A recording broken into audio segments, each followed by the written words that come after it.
Friends, आज हम transfer of property act के सेक्शन 109 से सेक्शन 113 के बारे में डिस्कस करेंगे। इसका सेक्शन 109 कहता है rights of lessors transferee. Lessors transferee क्या होता है, पहले इसके बारे में हम समझेंगे कि लेसर्स ट्रांसफरी होता क्या है। एक लेसर अपनी इमूवेबल प्रॉपर्टी को लेसी के पास में मॉर्गेज करता है, रखता है, या लेसर्स इमूवेबल प्रॉपर्टी को लेसी को रहने के लिए, एंजॉयमेंट के लिए देता है। अब लेसर इसके दरमियान उसी प्रॉपर्टी को जिसको लेसी को एंजॉयमेंट के लिए दिया है, बी को सेल कर देता है। क्या कर देता है? बी को सेल कर देता है। तो अब बी, जिसने इस इमूवेबल प्रॉपर्टी को जिसमें लेसी एंजॉय कर रहा था उसको परचेज कर लेता है, तो सेल जो बी होगा वो लेसर्स ट्रांसफरी कहलाएगा, क्योंकि लेसर ने ट्रांसफर किया इमूवेबल प्रॉपर्टी को, इसलिए इसे लेसर्स ट्रांसफरी कहा गया। और इस लेसर्स ट्रांसफरी बी के वही सारे राइट्स होंगे जो लेसर के होंगे। मतलब लेसर के इमूवेबल प्रॉपर्टी में लेसी के प्रति जो राइट्स होंगे वही अब राइट्स लेसर ट्रांसफरी के होंगे लेसी के प्रति। अब इसमें कुछ स्पेशल लायबिलिटीज हैं, कुछ स्पेशल कंडीशन है कि जैसे लेसर को लेसी ने एडवांस दे दिया था। क्या दे दिया था? एडवांस। अब जब प्रॉपर्टी को ट्रांसफर कर रहा है तो लेसर उस एडवांस को लेसर्स ट्रांसफरी को नहीं देगा। ये इसका एडवांस जो है उसको नहीं देगा, ये इसकी स्पेशल लायबिलिटी है। दूसरा कहा कि अगर जो लेसी का रेंट पेंडिंग है लेसर को देने के लिए, तो अब जब लेसर्स ट्रांसफरी आ गया तो वो जो जिस दिन से ट्रांसफर किया गया उसके पहले का रेंट लेसी से नहीं मांग सकता। क्या कर सकता? अब जो जिस दिन से इसने ट्रांसफर की इस इमूवेबल प्रॉपर्टी को, उसके पहले का अगर रेंट लेसी के पास में बकाया है तो वो उसे नहीं मांग सकता। दूसरी चीज, अगर लेसी को पता नहीं है और लेसर्स ट्रांसफरी या लेसर ने लेसी को बताया नहीं है और बाई चांस लेसी लेसर को रेंट पेड कर देती है, कब? प्रॉपर्टी ट्रांसफर कराने के बाद, गुड फेथ में, तब जो लेसर्स ट्रांसफरी है वो लेसर से किराया मांग नहीं सकता, क्योंकि लेसर्स ट्रांसफरी ने जैसे ही लेसर से अपने पार्ट में इमूवेबल प्रॉपर्टी को ट्रांसफर कराया था, लेसर्स ट्रांसफरी को लीजी को एक नोटिस देनी चाहिए थी कि इस प्रॉपर्टी के अब हम ऑनर हैं, इसलिए इसका रेंट अब मुझे दिया जाना चाहिए।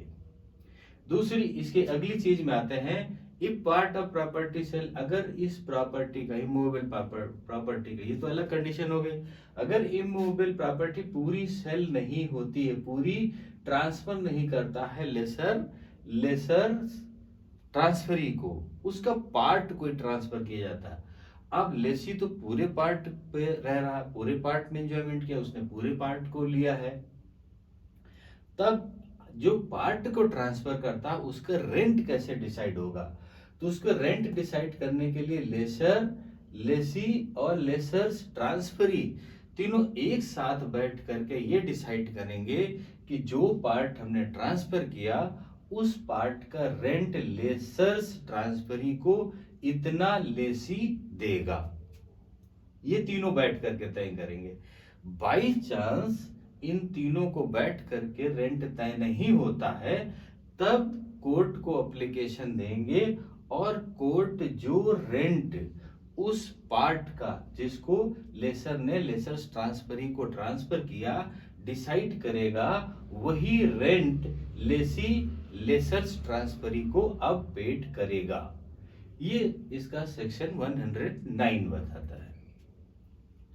अब सेक्शन 110 के बारे में आ जाते हैं। Exclusion day on which term commences.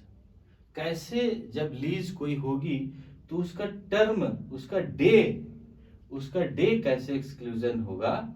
तो इसमें बताया गया कि लीज मेड ऑन, लीज जिस दिन बनाई जाती है, सपोज करें कि 5/6/2020 को बनाई गई, लीज कब बनाई गई 5/6/2020 को, तो उसकी काउंटिंग कहां से शुरू होगी 6/6/2020। जिस दिन बनाई गई उस डेज को छोड़ दिया जाएगा, उसके नेक्स्ट डे से उस लीज को काउंट किया जाएगा। इसका सेकंड पार्ट, इसका सेकंड में कहा गया अगर ईयर टू ईयर, कैसी लीज है परमानेंट लीज है, ईयर टू ईयर ट्रांसफर की जाती है तो वो कंटिन्यू कब होगी ईयर टू ईयर, वो ईयर टू ईयर ही ट्रांसफर होगी। थर्ड पार्ट में इसमें कहा गया कि अगर कोई लीज में रिटन कंडीशन है कि उसके बीच में उसको टर्मिनेट किया जा सकता है, या कोई ऐसी कंडीशन है लीज में जो टर्मिनेबल है और वो कंडीशन अगर फुलफिल नहीं होती है तो वो लीज बीच में टर्मिनेट हो सकती है। और अगर उस लीज में टर्मिनेट कंडीशन नहीं लिखी हुई है, क्या है, अगर उस लीज में टर्मिनेट की कंडीशन कोई नहीं लिखी है तो जब लेसी चाहेगा, कब, जब लेसी चाहेगा तभी उसको टर्मिनेट कर सकता है, उसके पार्ट अपने जो एंजॉयमेंट पार्ट कर रहा है मोबाइल प्रॉपर्टी का उसको वैकेट कर सकता है, लेकिन लेसर्स नहीं कर सकता। ये इसके सेक्शन 110 में बताया गया। अब सेक्शन 111 में आ जाते हैं, डिटर्मिनेशन ऑफ लीज, लीज कैसे खत्म होगी, डिटर्मिनेशन और एंड ऑफ लीज, लीज कैसे एंड होगी, लीज खत्म कैसे होती, उसकी कंडीशन सेक्शन 111 में बताए गए। इसमें बताया गया कि फर्स्ट इसका पार्ट है लैप्स ऑफ टाइम, अगर टाइम उसका जो दिया गया, जो लीज जिस समय के लिए दी गई इतने समय के लिए लेसर ने लेसी को रहने के लिए दिया, जब वो टाइम ओवर हो जाएगा, मतलब वो टाइम पूरा हो जाएगा, तब वो लीज टर्मिनेट होगी। ये पहली बात कहा कि उसका टाइम खत्म हो जाएगा। हैपनिंग ऑफ स्पेशल इवेंट, अगर उस लीज में कोई घटना लिखी हुई है, स्पेशल हैपनिंग, स्पेशल कोई इवेंट लिखी है, तो जब वो घटित होगी तब लीज खत्म होगी, या तो लेसी खुद लीज को क्विट कर सकता है और उसको वैकेट कर सकता है। अब उसमें कहा termination of lessors interest, termination of lessors interest, अब लेसर्स के इंटरेस्ट पर भी टर्मिनेट की जा सकती है, ये इसके थर्ड पार्ट में बताएगा। फोर्थ पार्ट में कहा गया बाय मर्जर, मर्जर क्या होता पहले तो आप ये समझ लें कि मर्जर होता क्या। जैसे लेसी ने लेसर ने लेसी को प्रॉपर्टी दिया रहने के लिए, एंजॉयमेंट के लिए, रेंट पर कुछ समय के लिए या परमानेंट रहने के लिए दिया। अब बीच में क्या होता है कि कोई ऐसी कंडीशन बन जाती है कि लेसर उसी प्रॉपर्टी को लेसी को सेल कर देता है, क्या कर देता है, सेल कर देता है। तो अभी तो वो लेसी था, अब क्या हो गया, ऑनर हो गया, तो लेसी ऑनर में मर्ज हो गया, तो जब मर्ज हो गया तो लीज का कोई काम बचा नहीं, अब वो क्या हो जाएगी, क्विट हो जाएगी। तो बाय मर्जर, मर्जर के द्वारा उसे क्विट हो सकती। एक्सप्रेस सरेंडर, एक्सप्रेस सरेंडर का मतलब कि खुद लेसी वैकेट कर दे, खुद लेसी सरेंडर कर दे कि नहीं अब मुझे इसमें नहीं रहना है और हम लीज को क्विट करते हैं। उसके बाद implied cylinder, implied surrender. Implied surrender पहले होता क्या है ये आप समझ लें कि lease accept new lease, lessee accept new lease, lessee क्या करे कि न्यू लीज को एक्सेप्ट करे फॉर सेम प्रॉपर्टी, उसी प्रॉपर्टी के लिए, and lessor agree to this, और लेसर भी उसके लिए एग्री हो जाए। जैसे जो पहले लीज बनी, लीज में कुछ ऐसी कंडीशंस हैं जो कंडीशन उसमें दोनों को फुलफिल नहीं होती हैं, दोनों में फुलफिल नहीं होती हैं, तो दोनों मिल करके क्या करते हैं कि उस लीज को क्विट कर देते हैं, उस लीज को खत्म कर देते हैं और नई लीज बना देते हैं। और नई लीज में क्या होता है, लेसी और लेसर दोनों एक्सेप्ट करते हैं उसको, तब वो क्विट हो सकती है। इसको इम्प्लाइड सरेंडर कहते हैं। उसके बाद फार फ्यूचर के द्वारा वो खत्म हो सकती है। कैसे? Loss of lessee's, forfeiture होता क्या है, loss of lessee's right to use the property by some faults on his part. अगर लेसी के पार्ट से ही कोई मिस्टेक हो जाती है और उस मिस्टेक से लेसी के राइट का हनन होता है, लेसी के राइट का नुकसान होता है, तो वो किस तरीके से हो सकता है? लिफार फीचर का मतलब समझ में आ गया होगा कि लेसी की तरफ से ही कोई ऐसी फॉल्ट हो जाती है कि उसी के अधिकारों का हनन होने लगता है, उसे हम फार फीचर कहते हैं। अब ये तीन तरीके से होता है। Breach of express condition by lessee, lessee क्या करेगा, जो एक्सप्रेस कंडीशन है अभी इसमें बता चुके, एक्सप्रेस कंडीशन क्या होता है, वो खुद खाली कर दे कि इसमें अब मेरा सुइटेबल राइट नहीं बचा और मैं इसमें नहीं रह सकता हूं, और वो ब्रीच कर दे। सेकंड क्या, denial the landlords title, landlords के टाइटल को डिनाई कर दे मानने से।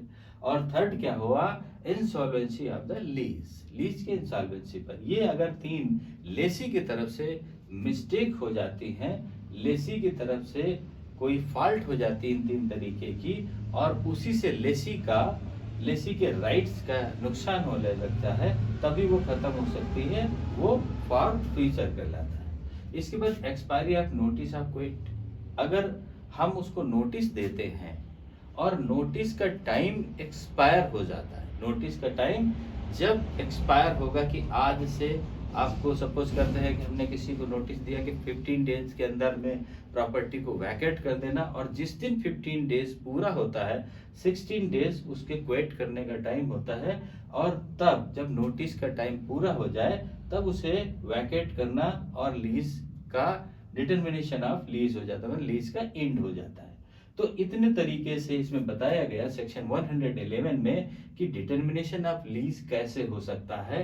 ये इसके 8 कंडीशंस हैं, जो 8 कंडीशंस बताई गई, ये 8 कंडीशन के द्वारा लीज का डिटर्मिनेशन या एंड हो सकता है। अब सेक्शन 112 में आ जाते हैं, waivers of forfeiture. Forfeiture, waivers of forfeiture, ये कैसे कहा जा सकता है कि उसका त्रुटि खत्म हो गई लेकिन फिर से खत्म नहीं हुई, ये कैसे कहा जाएगा? जैसे कोई लीज का टाइम खत्म हो गया, कोई लीज का टाइम सेक्शन 11 के तहत खत्म हो गया, अब उसके बाद लीज का टाइम खत्म, इसका मतलब लेसी को क्विट कर देना, लेसी को बाहर चला जाना चाहिए, लेकिन लेसी अभी उसी पोजीशन में है और वो जो किराया देता है किसको, लेसर को, और लेसर उस किराए को एक्सेप्ट कर लेता है।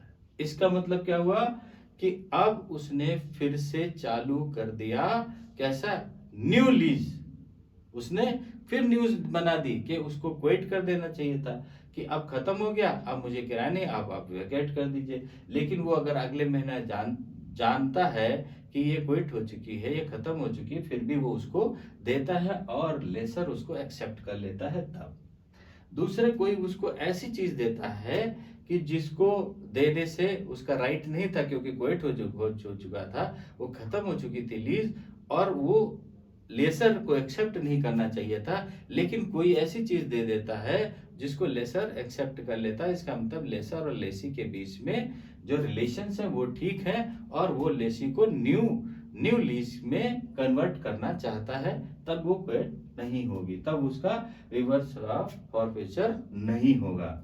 अब इसमें क्या होता है, बट रिवर्स अगर ये चीज जो कोई दे रहा है, अगर किराया दे रहा है या कोई चीज दे रहा, और किसको, उसको पता नहीं है, अगर अनजाने में भूल से वो दे देता है और उसे एक्सेप्ट कर लेता है, तब रिवर्स फॉरफीचर नहीं होगा। अगर उसको पता नहीं तब, और जब पता होगा तभी होगा।